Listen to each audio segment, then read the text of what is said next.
Hello! We are so excited to show you our native speech capabilities. Welcome back to the English journey.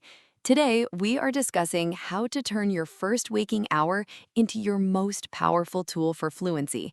My name is Anna, and I am here to guide you through the perfect morning routine to improve your English.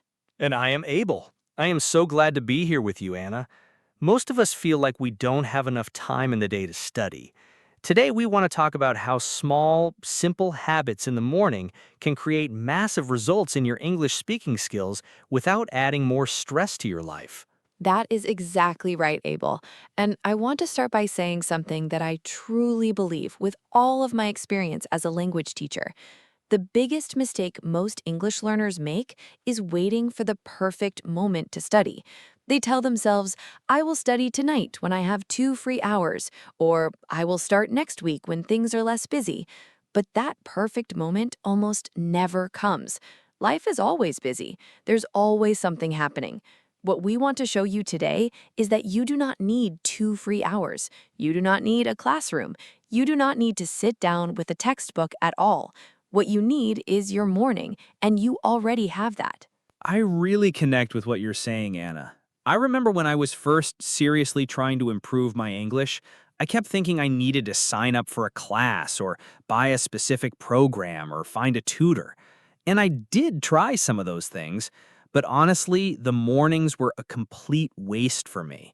I would wake up, immediately look at my phone, scroll through social media in my native language, get confused and tired before I even got out of bed, and then rush to get ready. By the time I left the house, I had not done a single thing in English, and I wondered why my progress felt so slow. And that experience you're describing, Abel, is so incredibly common. You are not alone in that. In fact, most people who come to me and say, Anna, I study hard, but I'm not improving, when I look at their habits carefully, I see exactly what you described. The mornings are filled with what I call noise in the native language: social media feeds, messages from friends, news apps, all in the learner's first language. And then they wonder why English feels foreign and difficult when they try to use it later. What we are going to talk about today is how to flip that morning experience completely. We are going to show you how to make English the first real language your brain engages with deeply each day. Before we get into the steps, Anna, can you explain something for me? Because I've heard you mention this before, and I find it really fascinating.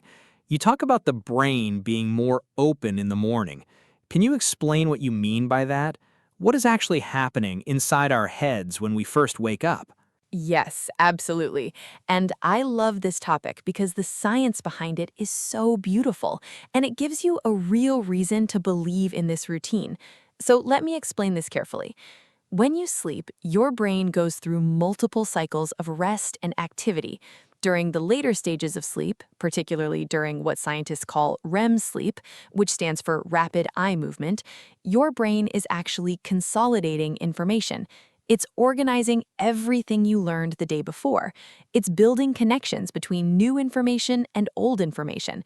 It's essentially doing maintenance and construction work at the same time. Now, when you wake up from that process, your brain is in a very unique state. Scientists and neuroscientists use the term neuroplasticity to describe the brain's ability to form new connections and pathways. Neuroplasticity is simply the scientific word for the brain's ability to change and adapt.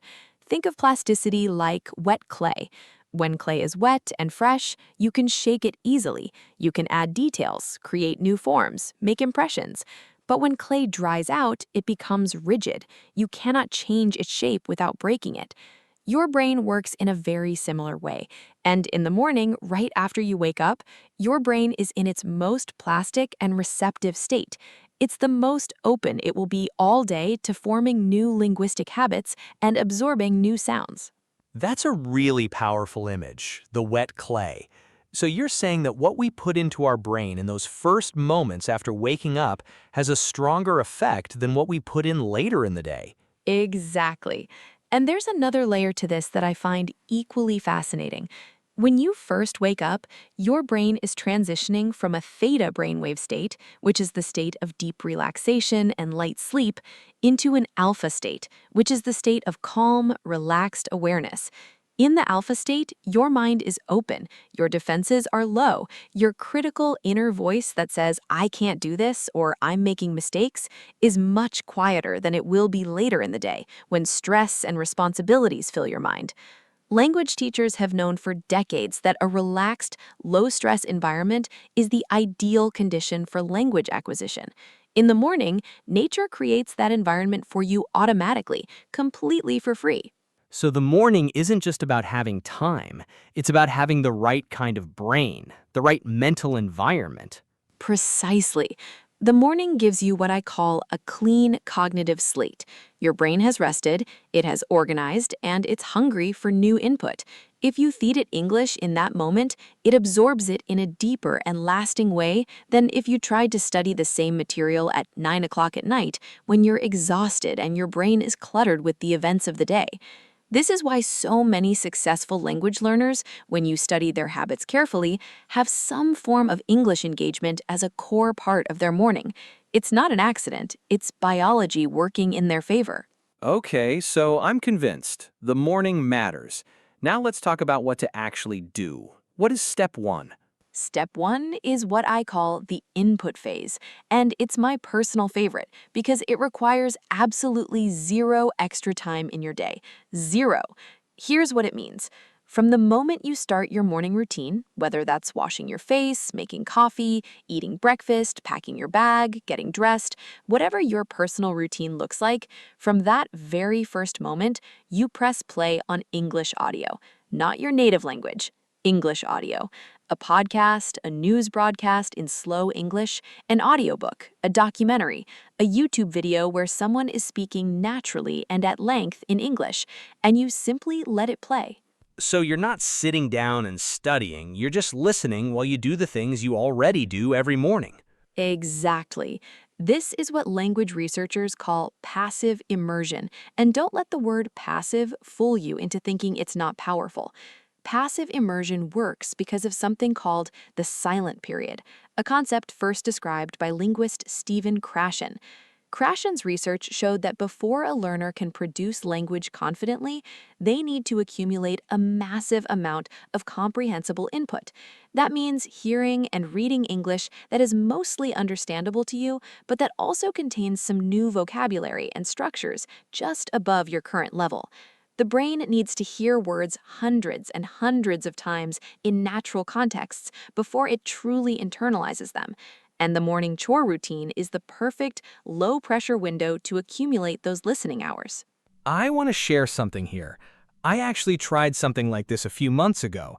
I started listening to a podcast in English while I made breakfast, and I noticed something interesting. In the beginning, I felt like I wasn't really paying attention. The words were going in, but I was focused on frying my eggs or whatever. I felt a little guilty, like I wasn't studying properly. And that feeling of guilt is completely understandable, and it's also completely unnecessary. Let me tell you why. Your brain is a parallel processor. When you're doing a simple, habitual physical task, like frying eggs or washing dishes, the cognitive part of your brain, the part that handles language, is actually quite free. It's not occupied by the physical task because those movements are so automatic for you. So the audio you are listening to is actually getting a significant portion of your mental attention, even when you feel like you're distracted. The research is very consistent on this point. Regular passive listening, even during chores, significantly improves listening comprehension and vocabulary recognition over time. That makes me feel so much better. So what kind of content should people be choosing for this input phase? Great question. The content needs to be at the right level, which language teachers call I+1, meaning input that is one step above your current level. Too easy and your brain switches off because there is no challenge. Too difficult and your brain gives up because it cannot find enough meaning to hold on to. For intermediate learners, I recommend slow-paced English podcasts, nature documentaries narrated in clear English, conversational interview shows, and storytelling podcasts.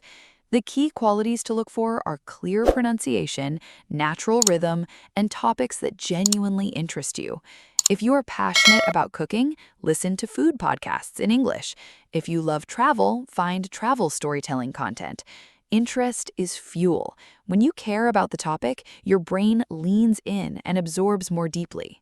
Okay, that makes complete sense. So step one is playing English audio from the moment your morning starts and using your routine shore time as listening time. What is step two? Step two is what I love to call the self-talk ritual, and this one surprises people the most. It is also the step that produces the most noticeable and rapid improvement in spoken fluency. Here's what it involves. As you move through your morning, getting dressed, looking in the mirror, eating your breakfast, walking to your car or to public transport, you narrate what you are doing in English, out loud or quietly in your mind, depending on your situation. But out loud is more powerful. Can you give us some examples of what this actually sounds like? Because I think it might sound a little strange to people at first. Of course. So imagine you're standing in front of your bathroom mirror. Instead of just standing there silently or thinking in your native language, you begin describing your actions in English. You might say something like, "Okay, it is 7 in the morning. I am washing my face with cold water. The water is cold today. That feels really good. Now I'm going to dry my face with this towel. I need to remember to buy a new towel this week. Now I am brushing my teeth. I always brush for about 2 minutes. I prefer this mint-flavored toothpaste." And it goes on like that. Simple, present tense descriptions of ordinary actions. That does sound a little strange the first time you try it, I'm not going to lie, but I can also see how it would work. You're essentially converting your internal thought process into English. You have identified exactly why it works, Abel. And that phrase you just used, converting your internal thought process into English, that is the goal. That is what fluency actually is at its deepest level. Fluency is not knowing a list of words. Fluency is thinking in English.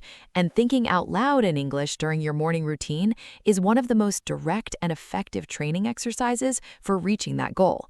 When you think in your native language and then translate into English, there is always a delay, always a hesitation, always a slight awkwardness. But when you practice narrating your life in English every single morning, you begin to bypass the translation step. English thoughts start to arise naturally and directly. I want to ask something here because I think some people listening might feel embarrassed about this. What if you share a space with other people? What if your family or housemates are around and you do not want to talk to yourself out loud?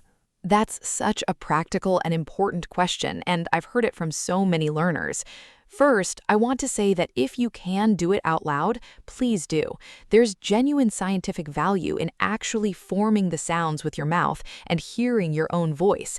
It activates motor memory, which means your tongue and lips are practicing the movements of English pronunciation, not just your mind. But if speaking out loud feels truly impossible due to your environment, then the practice still works when done silently as internal narration. The key is to be deliberate and consistent. Do not just think vaguely in English. Form complete sentences in your mind. Subject, verb, object, specific details. Actually think the words, not just the ideas. And when you're doing this self-talk, do you think you should stop yourself to correct mistakes, or should you just keep going? Keep going. This is critical, especially in the morning.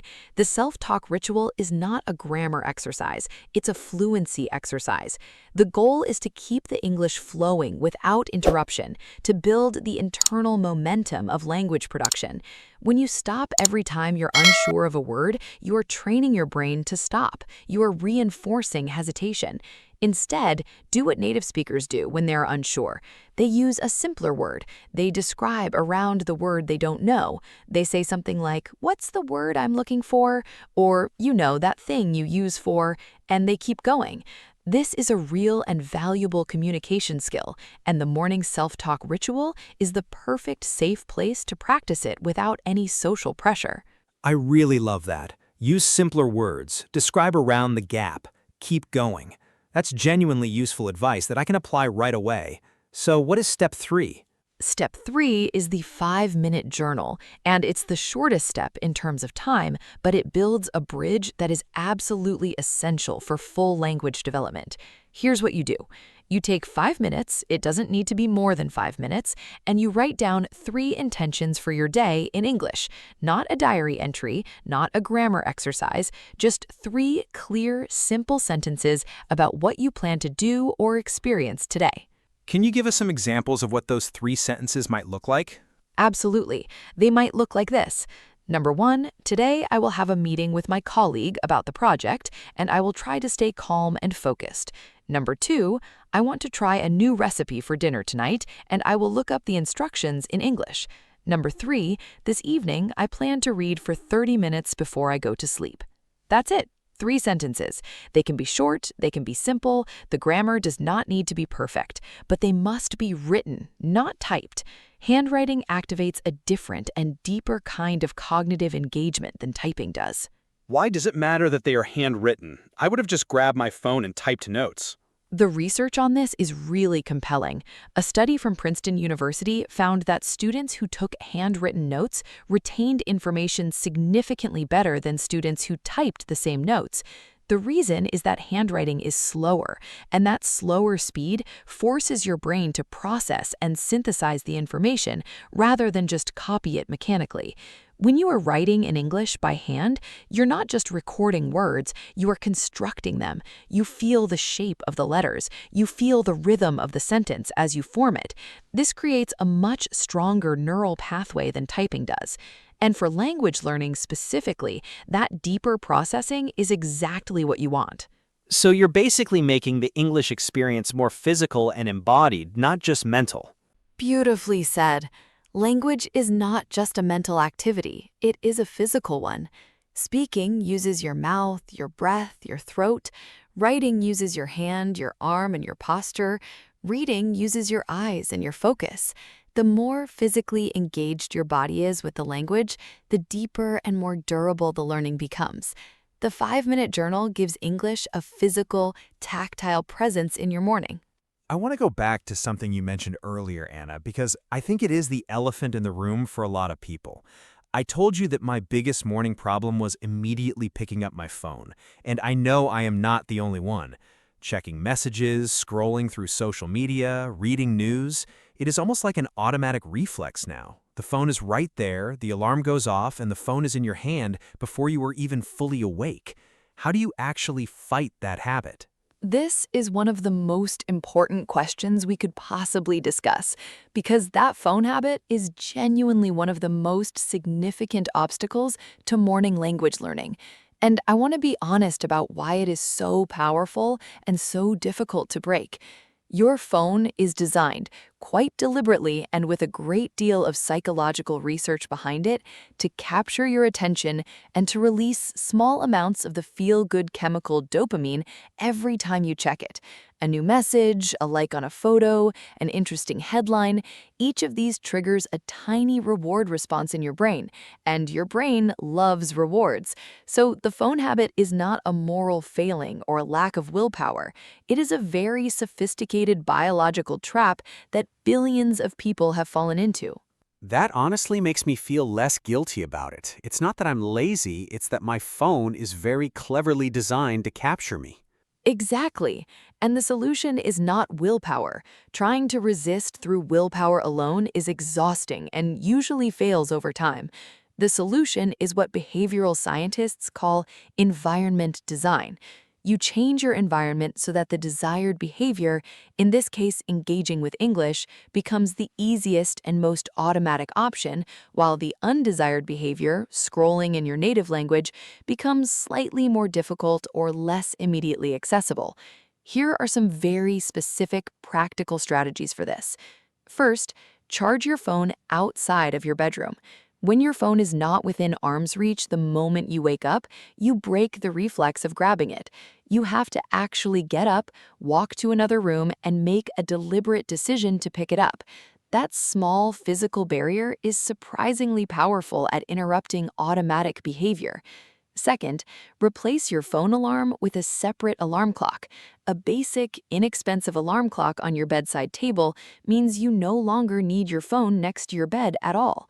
Third, the night before, the very last thing you do before sleeping, you open your English podcast app or audio player and queue up the content you want to listen to in the morning. So when you do pick up your phone, the first thing waiting for you is English audio, not your social media feed.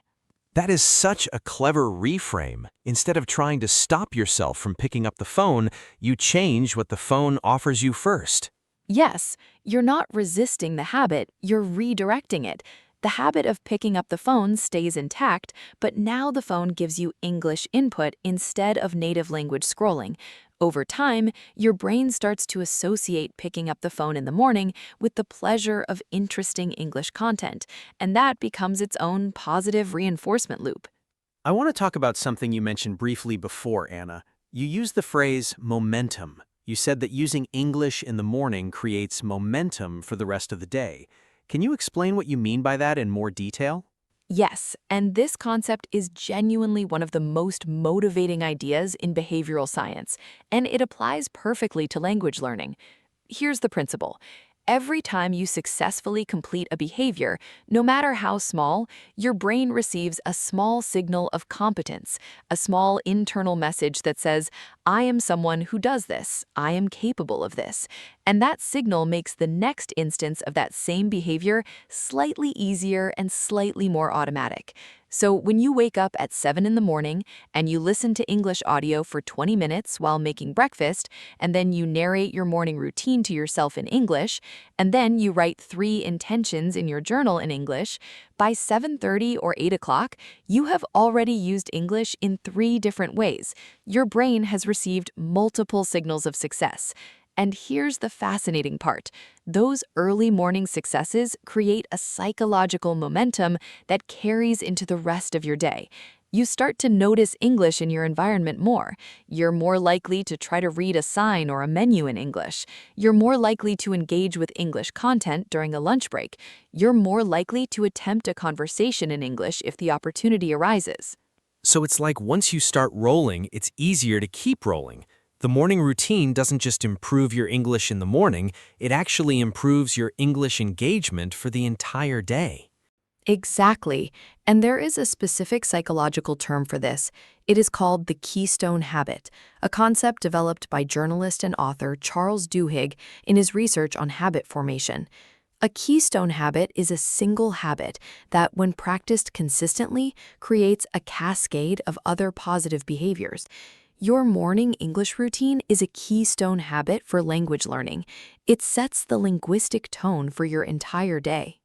Research on habit formation consistently shows that people who anchor their practice to the morning are more consistent over weeks and months than people who try to study at random or undefined times during the day.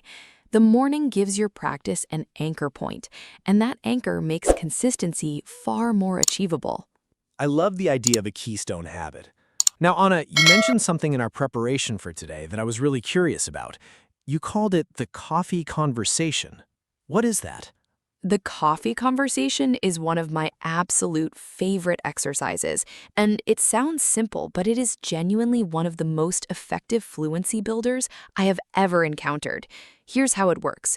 While you're having your morning coffee or tea or whatever your morning drink is, you create a short, fictional conversation with yourself. You play both roles. You imagine you're meeting a friend, a colleague, or even a stranger, and you have a brief social exchange in English. Can we actually do an example of this right now? Can you show us what it sounds like? Of course. So imagine you're sitting at your kitchen table with your coffee. You might begin like this. You play the role of yourself. Good morning. How are you doing today? Then you play the role of the other person. I am doing really well, thank you. I had a great sleep last night. How about you? Then back to yourself. I slept okay, but I woke up a little earlier than I wanted to. I'm happy I have this coffee, though. It's helping me wake up. Then the other person. I know that feeling. Do you have a busy day today? Then yourself. Yes, I have a meeting this afternoon and I need to prepare for it. But first, I want to enjoy this quiet morning. Does it make sense when I say it like that? That is wonderful. And what strikes me about it is how natural and social those sentences are. It's not textbook English, it's the kind of English you actually use when you talk to people. That is precisely the goal of the coffee conversation. Most English learners practice the formal, structured language of textbooks. They learn to write essays and understand grammar rules, but they struggle enormously with the informal, spontaneous, conversational English of real social situations, greeting someone, asking how they are, making small talk, sharing observations about your day. These conversational micro-exchanges are the foundation of social fluency, and they almost never appear in traditional study materials. The coffee conversation trains your brain to produce this kind of language naturally and without preparation, because you're doing it every single morning in a low-pressure, private setting. You're giving yourself permission to be imperfect, to pause, to search for words, and to keep going. And over weeks and months of this practice, those same phrases and conversational patterns become automatic. When you're in a real social situation and someone says, "How are you doing today?" your brain doesn't freeze and search desperately for an answer. It reaches naturally for the language you've rehearsed 100 times over your morning coffee. I have genuinely never heard of this technique before, but it makes so much sense. You're rehearsing real life in a safe space. Yes, and I want to add something important here. As your confidence grows with the coffee conversation, you can make it progressively more complex. In the beginning, you might just practice basic greetings and responses. After a month, you add more complex topics. You discuss your plans, your opinions, your feelings about something in the news. After another month, you challenge yourself to introduce new vocabulary words that you've been learning into the conversation. The coffee conversation grows with you. It evolves from a beginner exercise into an advanced fluency workout, and it never takes more than 5 to 10 minutes of your morning. Anna, I want to ask one more question before we bring everything together, because I know some people listening might be thinking, this all sounds great, but I'm genuinely not a morning person. I wake up confused and slow and grumpy. Can you still do these routines if your brain is foggy in the morning? Yes, and I want to address this so directly and so honestly. Morning brain fog is real. It's a physiological experience, not an excuse. When you first wake up, your body is still producing melatonin, the sleep hormone, and your core body temperature has not fully risen yet. This creates the groggy, slow feeling that many people experience. It's completely normal, and it affects almost everyone to some degree. The key is not to fight the fog immediately with intense effort. That will feel impossible, and you'll give up quickly. Instead, the routine I've described today is specifically designed to work with the fog, not against it. Notice that step 1, the input phase, requires absolutely nothing from you except pressing play and letting English audio fill the background of your environment. That's your input phase. As you move through your physical routine, washing, dressing, eating, you narrate your actions and thoughts in English, either out loud or silently in your mind. That's your self-talk ritual. At some point during your morning, you sit down for 5 minutes and handwrite 3 intentions for your day in English. That's your 5-minute journal. And finally, while you enjoy your morning drink, you hold a short, gentle, fictional conversation with yourself in English, practicing the social language of real human connection. That's your coffee conversation. Together, these 4 steps take between 20 and 35 minutes of your morning, and most of that time overlaps with things you were already going to do anyway. So there's really no excuse not to try this, is there? The time is already there in the morning, we're just filling it with English instead of filling it with nothing or with our native language. Precisely. And I want to leave you with one final thought about why consistency in the morning is so transformative. Fluency is not a destination you arrive at after passing a certain test or completing a certain number of lessons. Fluency is a relationship. It's a living, ongoing, daily relationship with the English language. And like any relationship, it deepens and becomes more natural and more rewarding the more time you spend in it. Every morning that you choose English, you're strengthening that relationship. You're telling your brain that English is not a subject you study occasionally, it's a language you live in. And when English becomes something you live in, even for 30 minutes each morning, the transformation in your speaking, your confidence, and your overall fluency becomes not just possible, but inevitable. And that is the most encouraging thing I've heard about language learning in a very long time, Anna.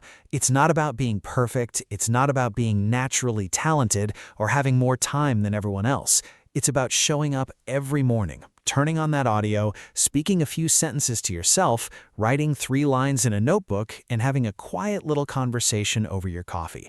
Those small, consistent choices are the foundation of a fluent life. And starting tomorrow morning, every single one of us has the power to make them.